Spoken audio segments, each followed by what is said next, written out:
Buenas noches, hermanitos. Bienvenidos sean todos. Qué bonito es alabar al Señor, ¿verdad? Qué bonito estar en su presencia. Los niños pueden ir pasando al salón. Adelante.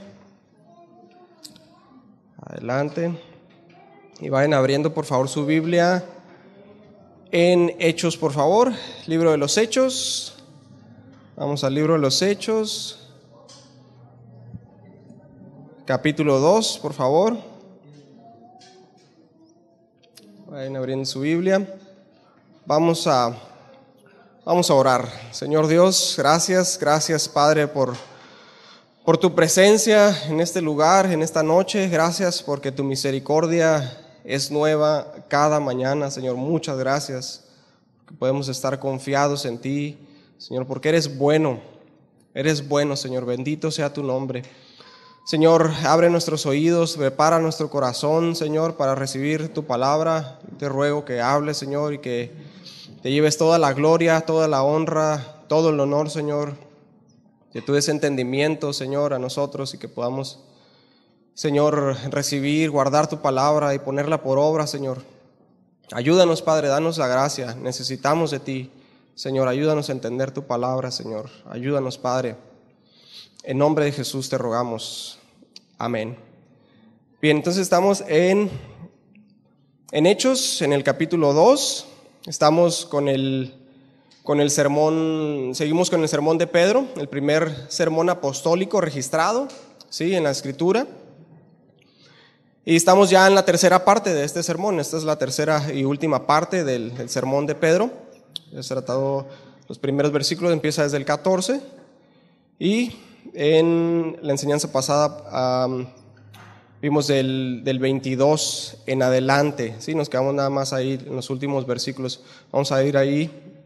Sí, y si se recuerdan, la vez pasada hablamos acerca de esto. Es el sermón de Pedro en el día de Pentecostés. Hablábamos que el Pentecostés, ¿qué significa? 50. Es el día de 50, el día de las semanas o el día de la cosecha. Tiene lugar 50 días después de la Pascua, ¿sí? Jesús fue crucificado durante la Pascua. Entonces venían multitudes de personas a Jerusalén, de todos lados, de alrededor del Mediterráneo, de alrededor de Jerusalén, de regiones lejanas. Sí, se congregaban en Jerusalén para las fiestas, desde la Pascua hasta Pentecostés. Muchos se quedaban ahí durante todo ese tiempo. Entonces presenciaron todos estos acontecimientos, desde la crucifixión de Jesús, los milagros, los prodigios, antes, sí, la entrada triunfal, la crucifixión. Y el temblor, incluso sí, el terremoto que hubo, el cielo se oscureció, muertos se levantaron de la tumba, ¿sí? La resurrección, la ascensión. O sea, esto no fue hecho en oculto, ¿sí? Fueron testigos de todo este tiempo. Entonces, en el día de Pentecostés, los creyentes, la iglesia, fueron bautizados con el Espíritu Santo. Sí, tratamos acerca de esto, la diferencia del bautismo, de la llenura del Espíritu Santo. Entonces, inmediatamente después de esto, de ser bautizados, empiezan a predicar, ¿sí?, con denuedo la palabra del Señor. Y en este día empiezan a hablar en diferentes lenguas entendibles, que las personas que estaban congregadas en este lugar entendían. Empezaron a hablar, ¿qué?, las maravillas de Dios. Hubo un sonido fuerte como de viento que reunió las multitudes alrededor de donde estaban congregados y les hablaban en su propia lengua de forma entendible. ¿Sí? ¿Y qué les hablaban? Las maravillas de Dios. Entonces vimos que esta escena fue preparada, ¿sí?, concertada por Dios mismo para un gran impacto en las personas que estaban ahí reunidas, que eran muchísimas, ¿sí? Más de 3,000 personas en ese día se convirtieron. Entonces Pedro ahí pues se levanta y levanta la voz y empieza a hablar, ¿sí? Empieza a hablar un gran discurso. Habla también en los primeros versículos acerca de que, bueno, estos acontecimientos marcan el inicio de la era mesiánica, ¿sí?, y el final de los tiempos. Inician los últimos tiempos con estos acontecimientos y el clímax o el final será en los acontecimientos apocalípticos que describe ahí Pedro citando al profeta Joel. Y sucede que durante este tiempo, durante el tiempo de la dispensación, todo aquel que invocar el nombre del Señor será salvo, ¿sí? Este es entonces, decíamos, el primer sermón apostólico registrado y el primero que contiene todo el asunto del Evangelio, ¿sí? Ministerio, muerte, resurrección, ascensión, exaltación de Cristo, del Mesías, ¿sí? Vamos ahí a Hechos 2:22, nada más para contexto, esto ya lo vimos el miércoles pasado. Hechos 2:22 dice: varones israelitas, oíd estas palabras, Jesús Nazareno, varón aprobado por Dios entre vosotros con las maravillas, prodigios y señales que Dios hizo entre vosotros por medio de él, como vosotros mismos sabéis. Entonces Pedro, inspirado por el Espíritu Santo, dice a la multitud: ya llegó el Mesías, ha llegado el Mesías, ha llegado la salvación, y empieza a presentar evidencias de que Jesús, a quien llamaban Nazareno y a quien ellos habían crucificado, dice, es el Mesías, ¿sí?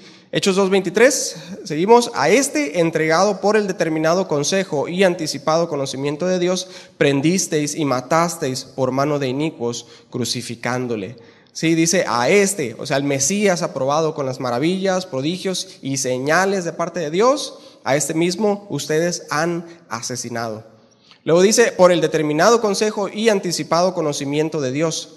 Vimos que esto es algo hecho por Dios, sí, esto fue algo decretado desde antes de la fundación del mundo. Dios lo ordenó, sí, pero luego dice, ahí en el 23b, dice, prendisteis y matasteis por manos de inicuos. El hecho de que este decreto sea eterno, que sea de parte de Dios, no minimiza su culpa. Así hablábamos de esto. Ellos son culpables. Ustedes son culpables, les dice Pedro, de asesinar al Mesías. El 24 dice, al cual Dios levantó, sueltos los dolores de la muerte. Entonces, esta es la más grande acreditación de Jesús como el Mesías, hermanos, es la resurrección de entre los muertos. Y esto vamos a tratar un poco más el día de hoy, esta noche. Dice, por cuanto era imposible que fuese retenido por ella, ¿sí? Por cuanto Él es la vida misma. 25 dice, porque David dice de Él, veía al Señor siempre delante de mí, porque está a mi diestra, no seré conmovido. Veíamos que aquí Pedro está citando el Salmo 16, Salmo de David, Salmo mesiánico. Dice en el 26, por lo cual mi corazón se alegró y se gozó mi lengua, y aún mi carne descansará en esperanza, porque no dejarás mi alma en el Hades, ni permitirás que tu santo vea corrupción. Me hiciste conocer los caminos de la vida, me llenarás de gozo con tu presencia. Varones hermanos, se os puede decir libremente del patriarca David, que murió y fue sepultado, y su sepulcro está con nosotros hasta el día de hoy. Pedro aquí les quiere hacer saber a los judíos que este salmo no se trata acerca de David, si recuerdan. ¿Por qué? Porque David nos resucitó de entre los muertos. ¿Sí? Este salmo es acerca de Jesús, les dice Pedro. En el 30 dice, pero siendo profeta y sabiendo que con juramento Dios le había jurado que de su descendencia en cuanto a la carne levantaría al Cristo para que se sentase en su trono. Aquí habla Pedro acerca del pacto davídico, ahí en 2 de Samuel 7, quieren después lo pueden checar ahí, el cual se cumplió en Cristo Jesús. ¿Sí? Entonces, y aquí empezamos con lo que vamos a tratar el día de hoy, ¿sí? Con la resurrección y ascensión de Cristo. Ahí en el 31 leemos, viéndolo antes, habló de la resurrección de Cristo, que su alma no fue dejada en el Hades, ni su carne vio corrupción. A este Jesús resucitó Dios, de lo cual todos nosotros somos testigos. Entonces, hermanos, la resurrección de los muertos es un tema eje, ¿sí? En la predicación apostólica, lo vemos en todo lo largo del libro de los Hechos. Los apóstoles siempre daban testimonio acerca de la resurrección de Jesús y de la consecuente resurrección de los muertos de sus santos. Este es el corazón del Evangelio, que Jesús murió y resucitó de los muertos conforme a las Escrituras. Ya lo mencionamos la vez pasada, ¿sí? Y seguiremos hablándolo a lo largo de la serie, porque todos los sermones apostólicos que vamos a ver en el libro de los Hechos hablan acerca de la resurrección. ¿Sí? Entonces es un eje central súper importante en la predicación del Evangelio. Porque si recuerdan, cuando Pedro y Juan fueron llevados ante el concilio, la mayor causa de su arresto fue porque los gobernantes estaban resentidos de que enseñasen al pueblo y anunciasen en Jesús la resurrección de entre los muertos. Sí, y luego que fueron puestos en libertad, después de haber sido azotados, se nos dice que con gran poder los apóstoles daban testimonio de la resurrección del Señor Jesús. También cuando Pablo visitó Atenas y predicó en el Areópago, si recuerdan, él predicaba a Cristo, y cuando llegó al tema de la resurrección provocó la burla de los areopagitas, y algunos decían: ya te escucharemos en otra ocasión de esto, sí, burlándose y menospreciando. Y así una y otra vez los apóstoles testificaron, sí, acerca de la resurrección de Cristo. Y a veces la verdad es que no tocamos mucho este tema, pero es central, sí, en el Evangelio. Esta doctrina de la resurrección, pongan atención, no habla acerca de la inmortalidad del alma, ¿sí? Porque a veces uno sin pensarlo cree en esto, ¿no? Sino que habla acerca de la resurrección del mismo cuerpo que fue puesto en la tumba, ¿sí? Porque miren, incluso los incrédulos, los paganos, creen en la inmortalidad del alma, ¿sí? Y tienen sus propias filosofías acerca de esto. Pero si Pablo hubiese hablado ahí en el Areópago acerca de la inmortalidad del alma, los atenienses no se hubieran burlado, ¿sí? Porque Platón y Aristóteles ya lo habían dicho, ya habían disertado acerca de esto y eran perfectamente bien aceptado entre los griegos. Pero la doctrina de la resurrección consiste entonces en que el cuerpo que es depositado en la tumba ha de vivir nuevamente, ¿sí? En una forma parecida a la que tuvo estando en la tierra. ¿Cómo exactamente? Todavía no lo sabemos. Sí, no lo sabemos. La doctrina de la resurrección habla acerca de la resurrección de Cristo y la subsecuente resurrección de los santos que creen en Él. Sí, pero Pedro en esta ocasión, en este discurso, habla solamente de la resurrección de Cristo. Más adelante en la carta se trata acerca de la resurrección de los justos, pero aquí les está hablando acerca de la resurrección de Cristo, ya que el tema principal de su predicación era demostrar que Jesús es el Mesías, ¿sí? Y que Él resucitó, ascendió y fue exaltado. Miren, durante mucho tiempo, a lo largo de la historia, desde que inició la iglesia, así como con toda doctrina de la Escritura, y más concerniente a nuestro Señor Jesucristo, se ha buscado desacreditar la doctrina de la resurrección de Cristo, de muchas formas. ¿Sí? Los incrédulos, los escépticos han dicho que es pura invención. Pero la evidencia histórica de este hecho es tan fuerte que es imposible negarlo, ¿sí? Tal vez no haya un acontecimiento en la historia que esté tan plenamente demostrado y corroborado como el hecho de que Jesús de Nazaret fue clavado en la cruz, que murió, fue sepultado y resucitó. Sí, miren, se tiene por hecho que Julio César fue emperador romano. ¿Cuántos han escuchado acerca de Julio César, el emperador romano? Bueno, se tiene por hecho que él fue un emperador romano porque la evidencia histórica así lo indica. Y saben que solamente hay como 2 fuentes históricas, platicamos ahorita acerca de eso, que respaldan que Julio César fue un emperador romano. O sea, 2 escritos por ahí, inscripciones, y lo tomamos por hecho. Sí, ahora con mayor razón estamos obligados a creer en los testimonios de Mateo, Marcos, de Lucas, de Juan, de los 500 y de tantas otras personas que testificaron. Incluso historiadores no cristianos hablaron acerca de la resurrección de Cristo, ¿sí? Entonces es un hecho histórico comprobado, ¿sí? Que Jesucristo resucitara de los muertos entonces no es una alegoría, sino es una realidad. Él permaneció muerto en la tumba para que este hecho fuera corroborado tanto por sus amigos como por sus enemigos. Sí, su cuerpo estaba sin vida y era necesario ponerlo en la tumba. Porque miren, nadie nunca había sido desfigurado de la forma que Jesús fue desfigurado. Ahí estaba Él, con sus manos horadadas, con su costado perforado, era inconfundible, ¿sí? Y lo habían traído luego apresuradamente, lo habían puesto en un sepulcro nuevo. Pero ahora, hermanos, debe ser sabido y entendido que nuestra fe es que este mismo cuerpo que permanecía inerte se levantó de los muertos, se levantó de nuevo. Si ese mismo cuerpo fue lleno de vida de nuevo y regresó a una gloriosa existencia. ¿Sí? ¿Por qué? Por cuanto era imposible que fuese retenido por la muerte. Era Él mismo, era su cuerpo. Pues Él dijo a Tomás: pon aquí tu dedo y mira mis manos, y acerca tu mano y métela en mi costado, y no seas incrédulo, sino creyente. Y Él mismo partió el pan con sus discípulos, comió peces, comió un panal de abejas, miel de abeja, ahí enfrente de ellos. Sí, Él mismo resucitó, era Él mismo.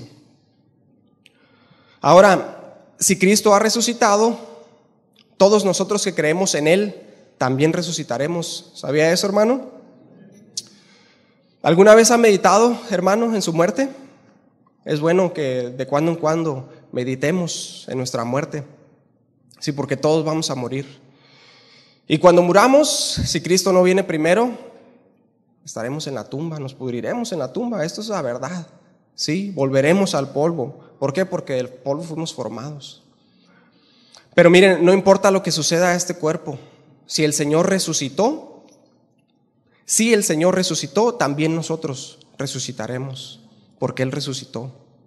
Y aquellos que se nos han adelantado en el camino, aquellos que murieron en Cristo, les volveremos a ver. Les vamos a volver a ver.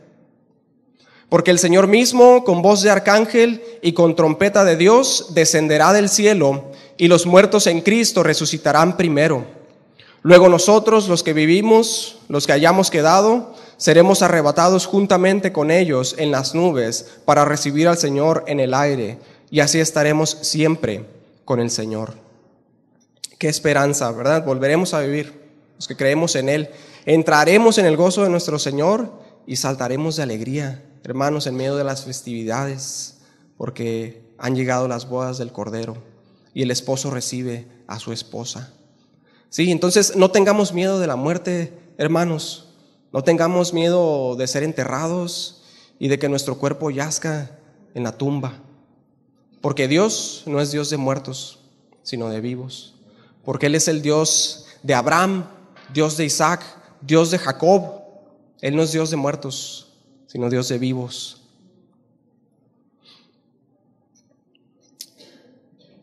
Consecuentemente, Pedro quiere entonces ahí enseguida resaltar otro aspecto de Jesús como el Mesías, y es su ascensión. Otro aspecto importantísimo, ¿sí?, en la predicación del Evangelio. Nuestro Señor Jesucristo dijo: les conviene que yo me vaya, ahí en Juan, si recuerdan.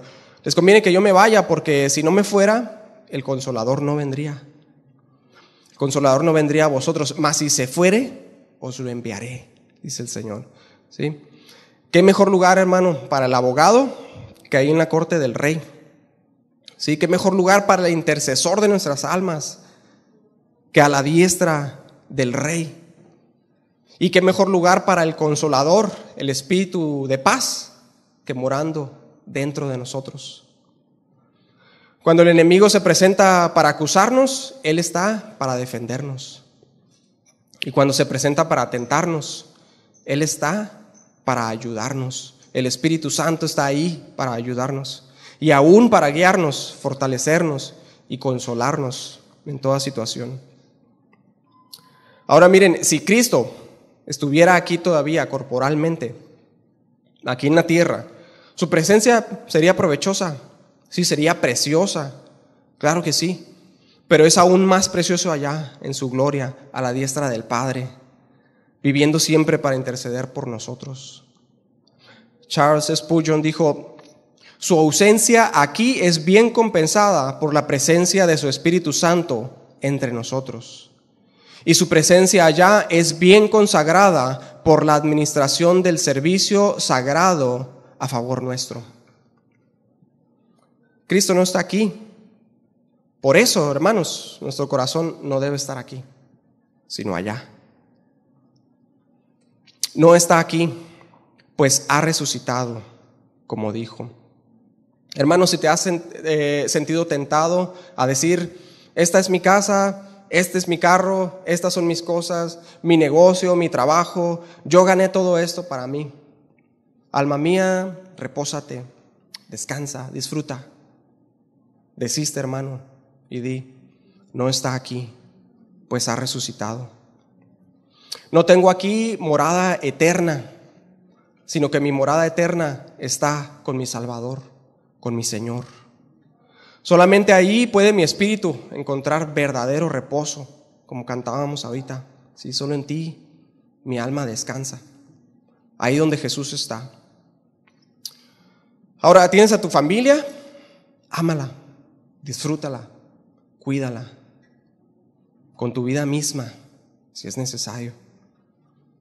Pero no puedes decir acerca de esto: alma mía, repósate, sino que di a tu alma: alma mía, en Dios solamente reposa, porque de Él es mi esperanza. Salmo 62:5.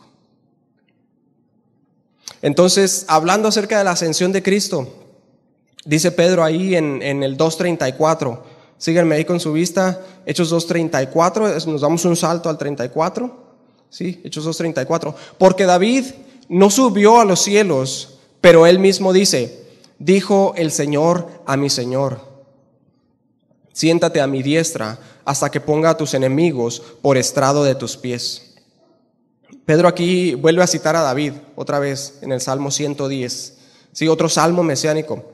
Y este habla acerca de precisamente de la ascensión y de la exaltación de Cristo.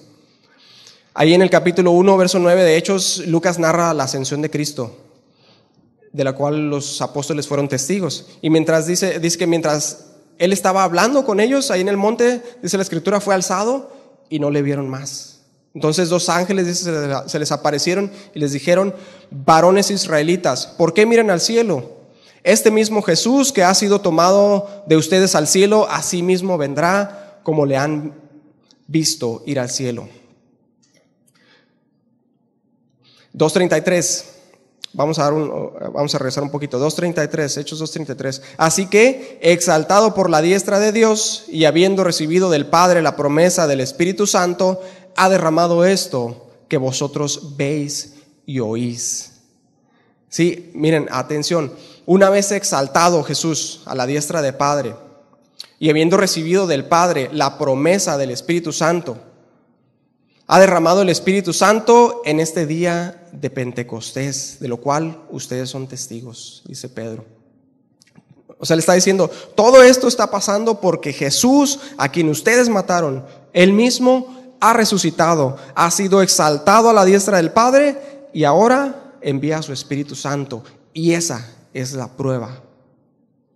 Es la prueba de que Él es el Mesías, porque ha enviado a su Espíritu Santo en este día de Pentecostés.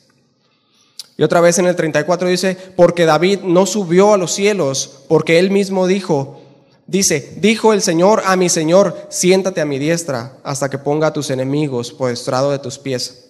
No fue David quien subió al cielo, hermano. No fue David quien fue exaltado a la diestra del Padre. Este es el Padre hablando al Hijo. Dijo el Señor a mi Señor. Fíjense, ambos iguales en esencia y en naturaleza divina. Dijo el Señor a mi Señor: siéntate a mi diestra hasta que ponga a tus enemigos por estrado de tus pies. En el Antiguo Testamento los reyes se sentaban en elevado, sus tronos estaban elevados, y cuando traían a sus enemigos, los ponían a sus pies, ahí abajo, ¿sí? Y entonces el rey podía disponer de sus vidas, o indultarlos, ¿sí? A su voluntad. Y de esto está hablando, de esto se está refiriendo. Siéntate a mi diestra hasta que ponga a tus enemigos por estrado de tus pies. Sí, dice en Zacarías, y fíjense la exactitud, Zacarías 12:10, y esto fue escrito aproximadamente 500 años antes de estos acontecimientos en Hechos. Dice: y derramaré sobre la casa de David y sobre Jerusalén espíritu de gracia y de oración, y mirarán a mí, a quien traspasaron, y llorará como se llora por hijo unigénito, afligiéndose por él como quien se aflige por el primogénito. Sí, decía el pastor, me impresiona la precisión de este pasaje con lo que está sucediendo aquí en Hechos. Es impresionante, sí, 500 años antes de este acontecimiento fue escrito. Y pues Dios ha puesto a Jesús sobre todos y sobre todo. Este salmo también es acerca de Jesús, es sobre Cristo. Los salmos son citados en todo lo largo de la predicación de los apóstoles y en el libro de los Hechos. Esto es sobre Cristo, quien se humilló a sí mismo, haciéndose obediente hasta la muerte y muerte de cruz, por lo cual también Dios le exaltó hasta lo sumo y le dio un nombre que es sobre todo nombre, para que en el nombre de Jesús se doble toda rodilla de los que están en los cielos y en la tierra y debajo de la tierra, y toda lengua confiese que Jesucristo es el Señor, para gloria de Dios Padre. Filipenses 2, del 8 al 11.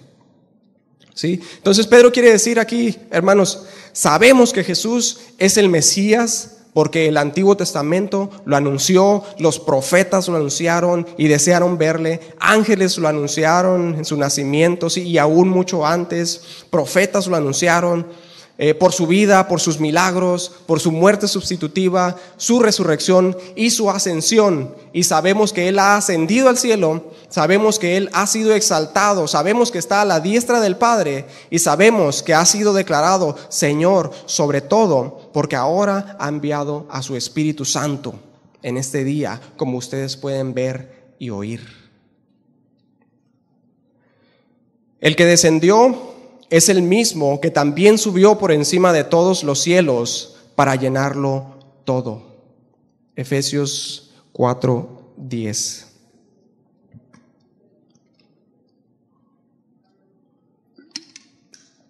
Ahora, si el descenso de Cristo, hermano, fue motivo de alegría para los ángeles, sí, para los hombres, el ascenso debe ser motivo de mucha más alegría para nosotros los creyentes, para nosotros los que creemos en Él. Los discípulos estaban tristes, pero Él les dijo, ¿por qué están tristes? Les conviene que yo me vaya, les conviene que yo esté allá, donde puedo interceder por ustedes, les conviene porque les voy a enviar el Espíritu Santo.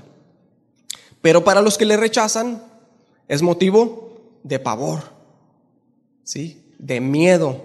Ahorita vamos a ver eso. Miren, su descenso a la tierra estuvo lleno de humillación, de dolor para Él, ¿sí?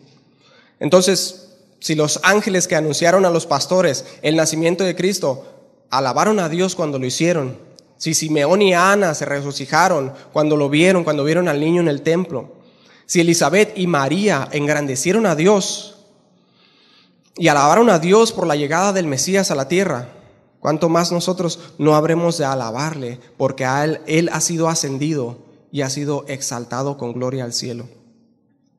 Y ha terminado la hora de expiación que estaba decretada desde antes de la fundación del mundo. Por lo cual dice, subiendo a lo alto, llevó cautiva la cautividad y dio dones a los hombres. Efesios 4:8. Aquí Pablo, en Efesios 4:8, cita el Salmo 68 también. Fíjese, también es un salmo de David. Y David en este mismo salmo expresa, y haríamos muy bien en cantar junto con David, mas los justos se alegrarán, se gozarán delante de Dios y saltarán de alegría. Cantad a Dios, cantad salmos a su nombre, exaltad al que cabalga sobre los cielos. Jehová es su nombre, alegraos delante de él. Salmos 68, 3 y 4. Sí, David habla acerca de la exaltación de Cristo y dice, alégrense, canten salmos a su nombre, alégrense delante de él. Ya que él ascendió, y ya que Él es nuestra alegría, Él es nuestra paz, y está en los cielos, entonces, hermanos, miren, nosotros debemos de tener nuestros ojos puestos en Él, allá arriba. Nosotros anhelamos estar allá con Él, anhelamos ascender también al cielo con Él. Como dice en Filipenses 3:20, mas nuestra ciudadanía está en los cielos, de donde también esperamos al Salvador, al Señor Jesucristo. Pero entonces, miren, Dice ahí en Colosenses 3, 1 y 4: si pues habéis resucitado con Cristo, buscad las cosas de arriba, donde está Cristo sentado a la diestra de Dios. Poned la mira en las cosas de arriba, no en las de la tierra, porque habéis muerto y vuestra vida está escondida con Cristo en Dios. Cuando Cristo, vuestra vida, se manifieste, entonces vosotros también seréis manifestados con Él en gloria. Sí, entonces una vida en santidad, hermano, es nuestra preparación mientras estemos aquí para cuando vayamos con Él. Debemos prepararnos, debemos estar en santidad, sí, poniendo nuestra mirada en Él, el autor y consumador de la fe. Sí, porque desde el momento en que Él ascendió al cielo y ya no está aquí, entonces andamos por fe y no por vista, sí, porque ya no le vemos. Por eso andamos por fe, pero ahora no le vemos. Pero si le viéramos aquí en la tierra, tal vez consideraríamos y juzgaríamos las cosas según nuestra carne, sí, como lo hizo Israel cuando le vieron. Pero ahora consideramos y creemos. Como está escrito, más bienaventurados son los que no vieron, pero creyeron.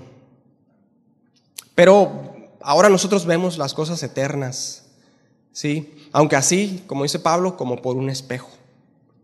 Pero un día le vamos a ver cara a cara, tal y como Él es. Ahora no le adoramos en este monte o en el otro, sino en espíritu y en verdad. Como viendo al invisible. No le hemos visto, pero la amamos. Y aunque ahora no le vemos, nos regocijamos, como está escrito, con gozo inefable, no teniendo ciudadanía aquí, sino en los cielos. Entonces, su ausencia aquí necesariamente nos lleva a buscar lo espiritual, lo de arriba. Porque, ¿qué es la fe, hermano? ¿Qué es la fe? La certeza de lo que se espera, la convicción de lo que no se ve. Así es. Porque, miren, cuando Israel vio su gloria, ¿sí? En Egipto vio su gloria, en el desierto, en el Mar Rojo, vio su gloria en el templo, vio su gloria en el Hijo de Dios, en su Hijo amado, con las señales y prodigios que Él hizo en medio de ellos, ¿sí? Ellos lo vieron ahí de forma palpable, escucharon su voz audible, y esto a ellos los llevó a juzgarle injustamente, con juicios de hombre. Tuvieron celo pecaminoso, le odiaron y le mataron. Solo creían mientras veían las obras portentosas que el Señor hacía y se postraban sobre su rostro. Pero tan pronto las señales se iban, las obras portentosas pasaban, ¿qué dice la Escritura? Volvían a hacer lo malo a los ojos del Señor. Una y otra vez volvieron a hacer lo malo a los ojos del Señor. No pongamos pues, hermanos, nuestros ojos en las señales y en los milagros. No sea que habiendo empezado por el Espíritu, acabemos por la carne. ¿Sí? Las señales o los milagros tienen su función. ¿Sí? Nos ayudan a nosotros, sirven precisamente para señales. ¿Sí? Gracias a Dios por los milagros. ¿A cuántos Dios ha hecho milagros en sus vidas? Hemos sido testigos de milagros, ¿sí? Y gloria a Dios por sus milagros, pero nuestra vista, ¿en qué tiene que estar puesta? En Él, en Cristo. Porque miren, ellos le pedían señal al Señor, ¿sí? Pero ¿qué les dijo? La generación mala y adúltera demanda señal, pero señal no le será dada, sino la señal del profeta Jonás. Eso les baste. 3 días en la tumba y después resurrección. Mateo 12, 39.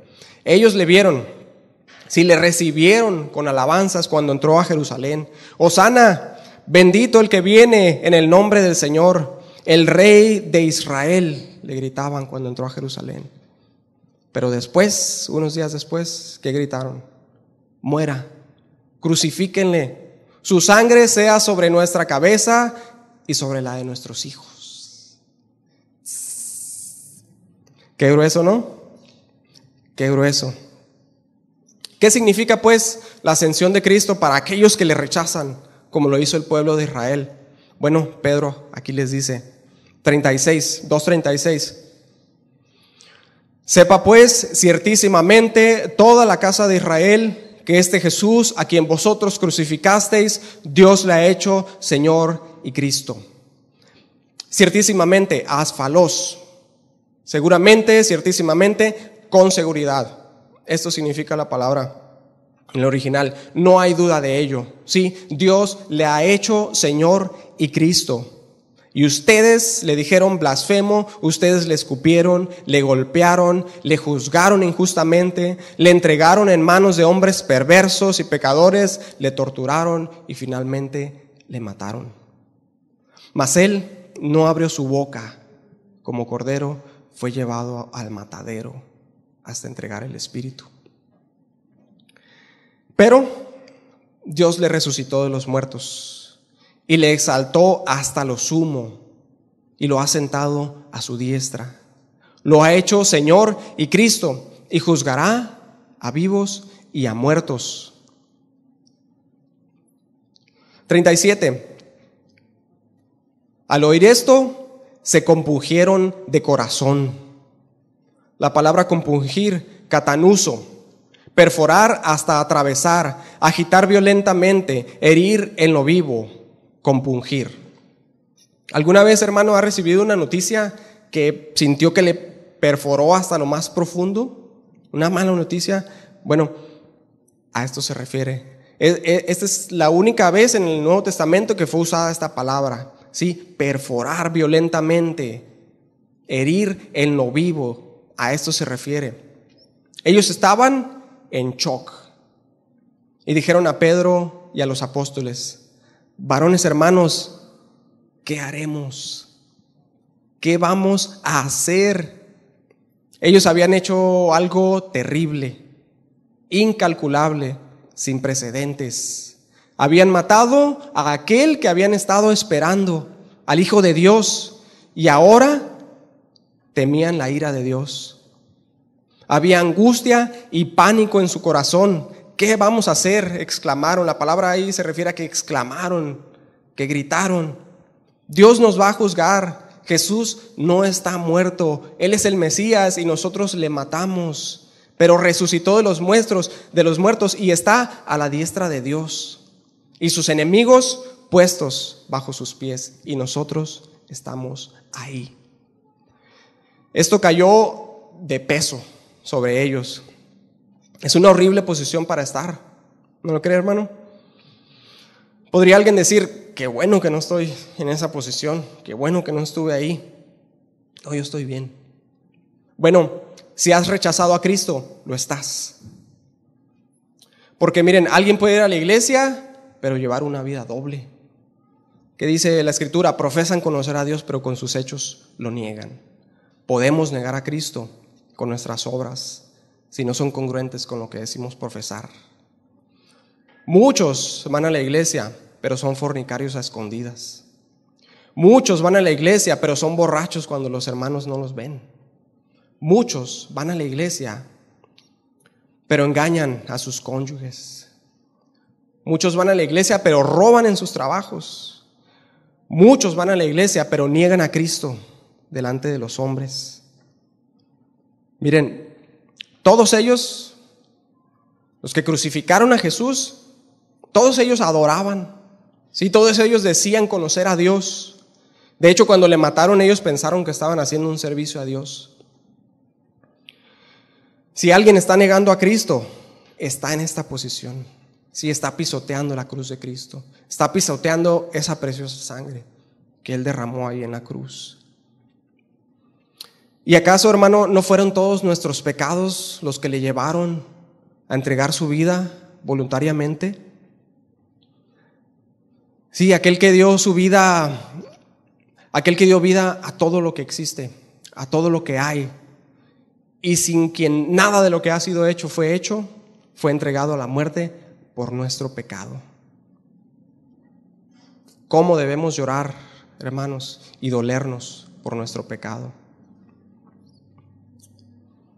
¿Cómo debemos llorar, hermanos, por nuestro pecado? ¿Puedes ayudar con el piano, por favorcito? Porque el Santo de Dios, el justo, fue entregado a la muerte por todos nuestros horribles pecados, y resucitó y juzgará a vivos y a muertos, sentado ahí en su trono con gran poder y gloria. Mira, hermanos, todos hemos de morir, todos vamos a morir, y todos hemos de resucitar, sea para el gusano que nunca muere y el fuego que nunca se apaga, o sea para gozo y salvación eterna. Varones, hermanos, ¿qué haremos? ¿Qué haremos?, clamaron aquellos hombres cuando se vieron confrontados por su pecado. ¿Y cuál es la dulce respuesta del cielo ante su pecado? Escucha, hermano, la gracia de Dios. Arrepiéntanse, 2:38, arrepiéntanse y bautícense cada uno de ustedes en el nombre de Jesucristo para perdón de los pecados, y recibiréis el don del Espíritu Santo. Aquí vemos una hermosa expresión de la increíble gracia del único y santo Dios. Versículo 39, porque para ustedes es la promesa, y para sus hijos, para los que están lejos, para cuantos el Señor nuestro Dios llamare. ¿Cuántos quieren que sus hijos sean salvos? Qué hermosa promesa del Señor. A pesar de lo que hicieron, a pesar de su pecado tan horrible, Él les dice, cuando exclamaron, ¿qué haremos? Él les dice, arrepiéntanse y bautícense, sí, en el nombre de Jesucristo para perdón de los pecados, y recibirán el don del Espíritu Santo, porque para ustedes es la promesa, y para sus hijos, para los que están lejos, y para cuantos el Señor Dios llamare. Si no tenía muy claro el concepto de gracia, hermano, ahí está, bastante claro. Un increíble ejemplo de la gracia de Dios. Cómo pasa tan rápido a hacerlos pedazos hasta el punto de que su corazón fue atravesado por su pecado tan grande, a esta palabra de compasión, de misericordia y de increíble gracia.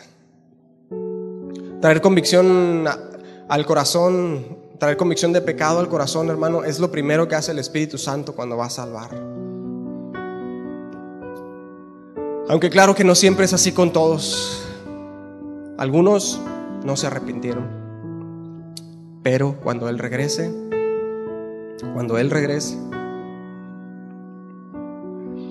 en Hechos 5:33, Pedro y los apóstoles predicaron un sermón similar a este que Pedro predicó en el día de Pentecostés. Y dice que se enfurecían y querían matarlos. En el capítulo 7, Esteban predicó otro poderoso sermón, similar a este, mismo cuerpo. ¿Y qué hicieron? El rostro de Esteban brillaba, dice, como el de un ángel, mientras les hablaba aquellas palabras, y le mataron, porque no podían soportar las palabras que salían de su boca. ¿Qué hacemos, hermano? ¿Cambiamos el mensaje? Como dijo Pablo, de ninguna manera. Necesitamos convicción de pecado.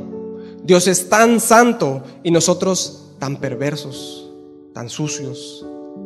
Él es santo y odia el pecado, odia la maldad, y nosotros en maldad fuimos concebidos.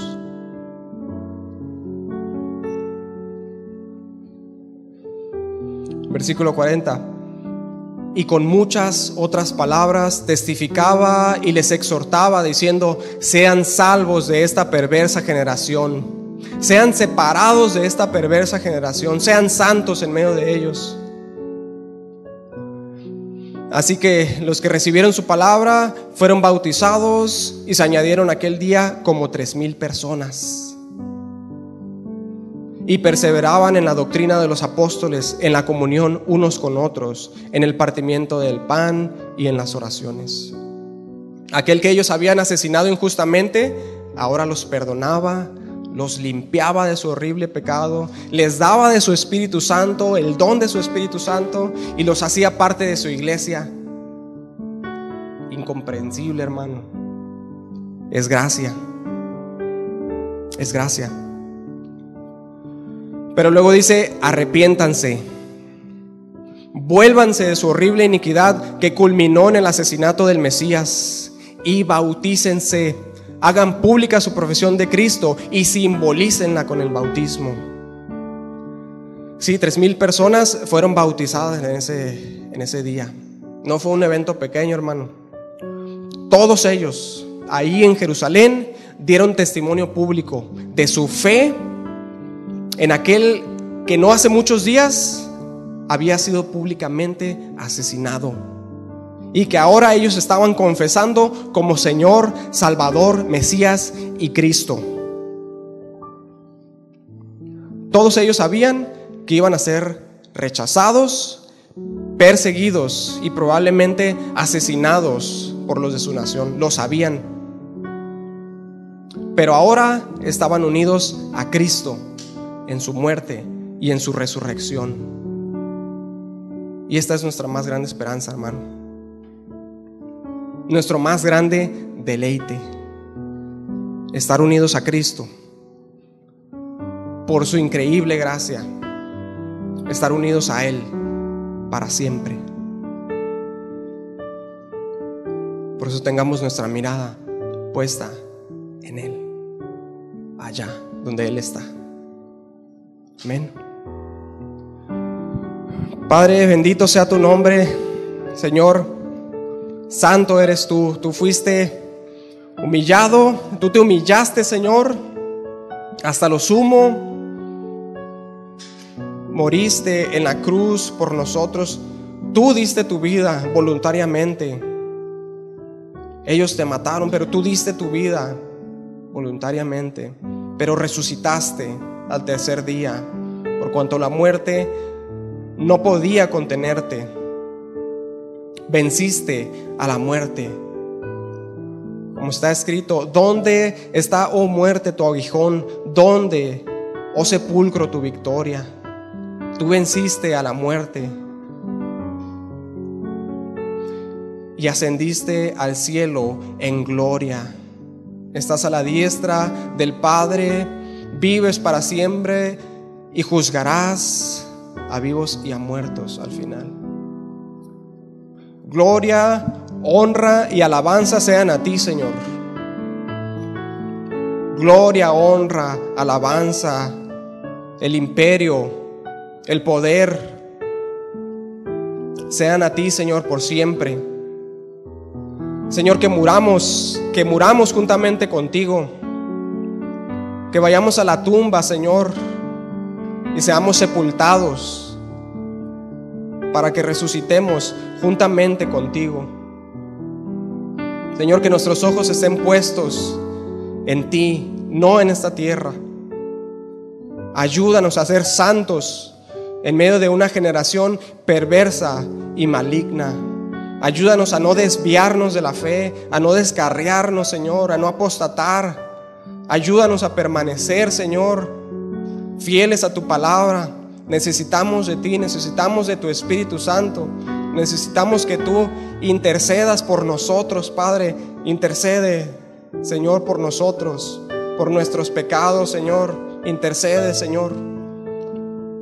Gracias, gracias porque estamos seguros, porque tú eres nuestro gran sumo sacerdote perfecto, el Cordero perfecto que fuiste inmolado y penetraste hasta el lugar santo, Señor. Rompiste el velo. Gracias, Padre, porque estamos seguros en ti. Gracias, bendito Dios, por tu gracia, porque te hemos negado y tú nos has perdonado. Señor, ayúdanos, ayúdanos, Padre. Ayúdanos, bendito Dios. Guíanos siempre al arrepentimiento. Guíanos siempre hacia ti, que corramos la carrera con paciencia, Señor, esperando la promesa, esperando nuestra ciudadanía, que no tengamos ciudadanía aquí en la tierra. Esperamos tu regreso, Señor, esperamos tu venida.